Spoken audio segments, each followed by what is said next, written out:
আমি আমার খালাতো বোনকে ভীষণ পছন্দ ও ভালোবাসি। অনেক বছর যাবৎ ধরেই ভালোবাসি, কিন্তু পরিবারের সদস্যদের বলতে পারছি না। আমার বাবা মা এখানে আছেন, আপনি একটু তাদেরকে বুঝিয়ে বলবেন। কিরে, তোর কি আমাকে ঘটক মনে হয় না কিরে? আচ্ছা শোনো, আমি একটা কথা বলে দেই, কখনো বাবা মাকে না বলে বিয়ে করতে যাবা না, এটা আমি ফার্স্ট অফ অল বলে দিই। কারণ মেয়েদের মনটা কিছুটা আকাশের মতো, এই রোদ, এই বৃষ্টি, এই ঝড়, এই তো মনটা চেঞ্জ হয়ে গেল।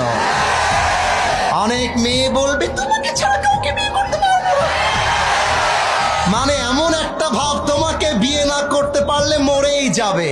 কিন্তু খেয়াল রাখবা, মেয়েরা কিন্তু বেটার অপশন খুব ভালো খুঁজতে পারে।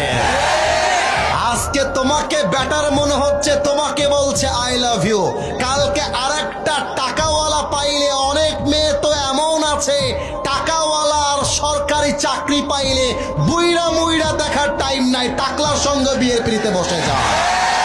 তবে সব মেয়েকে আমরা এক পাল্লায় মাপি না। আজও এই যুগে ফাতেমার চরিত্রে, খাদিজার চরিত্রে চরিত্রবান মেয়ে আছে না নাই?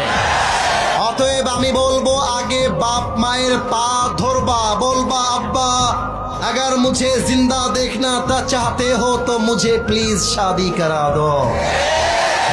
আমি তো সব যুবকদেরকে মোটিভেট করে একটা কথা ঢাকাতেও বলেছিলাম, ঢাকাতে বলার পরে আজকে আবার বলছি, এটা আমার কথা মাইন্ডে নেওয়া যাবে না, আমি বুঝে বুঝে বলছি।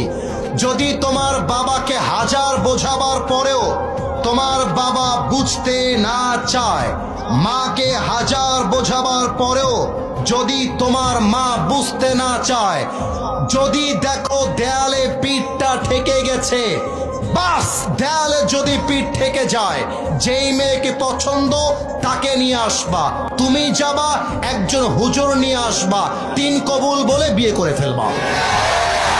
এবং আব্বাকে এসে বলবা, আব্বা তোমার পায়ে আমি বহুবার ধরেছি, আব্বা তোমার হাতে বহুবার ধরেছি, আব্বা তুমি আমাকে বিয়ে দিতে চাও নাই, এবার আমি বিয়ে করে ফেলেছি, কার কি মন চায় করো, আই ডোন্ট কেয়ার।